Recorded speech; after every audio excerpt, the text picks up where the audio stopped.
What is up, YouTube? Welcome to PanFro Games. In today's video, we're going to be talking more about the brand new Pokemon game, Pokemon Legends ZA, and we're going to talk about all of the confirmed Pokemon coming to this game in 2025. We're going to talk about when this game is probably going to be taking place and some other secrets that you may have missed or did not notice the first time around.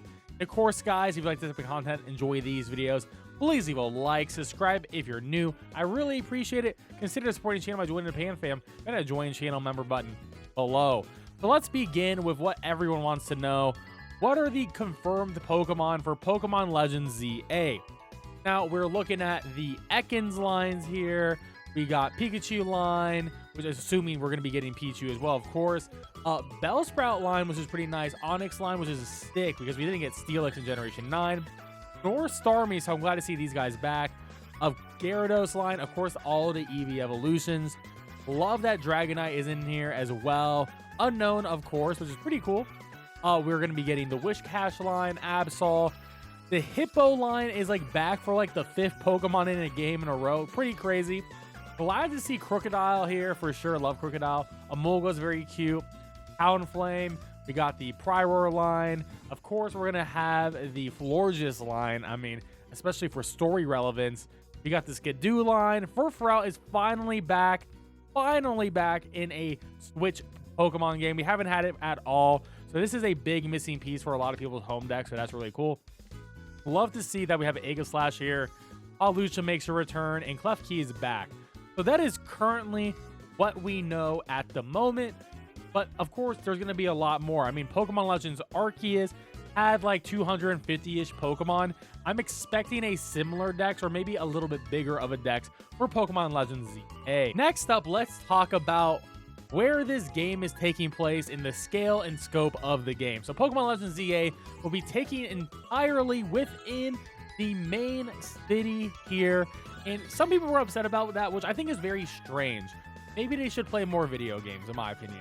Because we have seen plenty of video games that are non-Pokemon that just take place in a simple city that is fully scaled and realized. Like, you go into all these buildings, you know, there's a lot to do. It's not just like walking around blocks. Like, there's gonna be parks, there's water areas. And I think that's gonna be really exciting. I mean, when I think of things like a Cyberpunk, even like a Dragon / Yakuza game, like those games take place in a major city. And it's fully fleshed out and great. So I think Pokemon can do something very similar. And yeah, catching Pokemon in a city makes sense to me. There's a lot of Pokemon that could be flying around or like in the canals or in the underground. I mean, this is Paris, France, Kalos, you know what I mean? So like there's catacombs we'll be able to explore. There's gonna be a lot that we're gonna be able to see and explore. So I don't think it's that weird that there's a Pokemon game only taking place in the city. I think that's a really cool scope and different direction for the series in general. Now, something crazy is this is not going to be the same Luminosity city that we know, because this Japanese tweet pretty much says this seems to be different from the previous city. I mean, this is a mistake right here, but ignore that. Centro has the full thing translated. So this is going to be a different city. Like, it's the same city, but it's not the same city we experienced in X and Y. So it's not X and Y city. It's either a little bit in the past or a little bit more in the present, but it's not directly the exact experience as X and Y, which I think is really exciting. Now, there are sketches within this trailer. If you pay attention to the beginning of the trailer, there are sketches of like city planning. I believe the whole trailer is like someone doing the city planning. They're sketching it all out. They're like drawing on these images, and then the part where it looks futuristic is like sort of just them going through the entire plan of the city at once, which is why like it's all in that line art type of vibe instead of being fully fleshed out, because it's being like drawn and sold to someone like, hey, this is the city we are planning, please build this city. It'll have this type of concept to it. So this is in the beginning, right? And this sort of gives us like a general time period when this game is going to take place. So this doesn't seem to be really far in the future, if it's in the future at all, really. Because look at the outfits these guys are wearing. They seem to be pretty pedestrian, like regular outfits. Nothing hyper futuristic or anything like that. So I wouldn't really expect that. But how about it could be potentially in the past? So, you know, it is based on Paris, France. The Kalos is just based on France, and the major city based on Paris, right? So there was Haussmann's renovation of Paris, right? We know that this is going to be a renovation. It's called the Urban Redevelopment Plan, a renovation of the city. So this did happen in France, and this happened between 1853 and 1870. And yeah, that is the past, but that is still modern era, modern times for the most part, you know, within the past like 200 years. That's not that far back. So I wonder if it'll be similar to this, or maybe it'll be like 50 years in the past or 10 years in the past where X and Y took place. But I do have a feeling it will be pretty much more of a modern vibe to it. And in general, Kalos does have a bit of a futuristic vibe to it in general. If you remember playing through X and Y, especially felt a little bit more on the future, higher tech side in general, but it was still just modern day.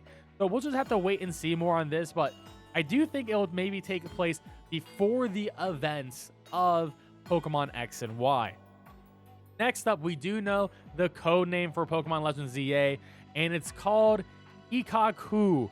That really doesn't mean much to me, but if we're looking for leaks or anything or data mines, keep an eye out for Ikaku. Ikaku is their working name while they are, you know, coding the game, but their project name is Ikaku, so keep in mind for that. Now, let's talk about the A here. So the ZA, the Z is obviously for Zygarde, and to me, the A, I was thinking of a plant in my original video. I was like, okay, this is like a leaf or a plant. Well, sort of obvious what it ends up being. The A is the ultimate weapon, which the ultimate weapon, if you don't remember, if you didn't play X and Y, you don't remember, that is the massive flower. The massive flower that has all the life energy in it that can destroy all of life as well. And here's a nice illustration of the ultimate weapon here. Yeah, when it fully opens up, it'll have like this glowiness. It'll shoot this beam out, right? It has the power to destroy the world. We know that AZ in the past, when there was the supposed Pokemon War, and AZ used the ultimate weapon to revive his dead Floette, which we have never gotten before as an actual event. I do think we'll be able to get this Floette within this game. I think that'll be a really cool end game item, or Pokemon in general.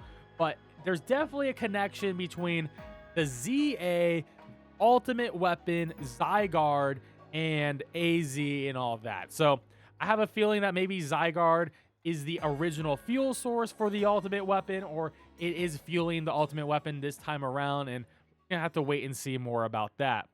Now, lastly, Legends Arceus did have Team Galactic, but they changed them later. You know what I mean? They changed the logo within Pokemon Legends Arceus. Now, Team Flare has their original logo, and throughout the trailer, we do see flares. There's a lens flare, and there's also like this flare icon that is featured on every single page of this like sketchbook that is being used to show off this new city planning, right? So maybe Team Flare are the ones in charge of the team planning, and they're probably not actually bad guys. I mean, in PLA, they weren't actually bad guys, you know what I mean? So they're probably good guys this time around. They're probably going to be working for Team Flare in some way, shape, or form. If they are even named Team Flare, they could be called Team Quasar, which would be interesting because it's not the exact same name in Pokemon Legends Arceus for Team Galactic. So that would make a lot of sense if they change up the name, have this new logo, and they have a lot of characters who are very similar to their counterparts in Pokemon X and Y as like descendants maybe. We'll just have to wait and see on more, but I thought this was very interesting. But let me know in the comment section below what Pokemon you want to see that is in a Pokemon Legends ZA. What Pokemon do you want to experience in this game?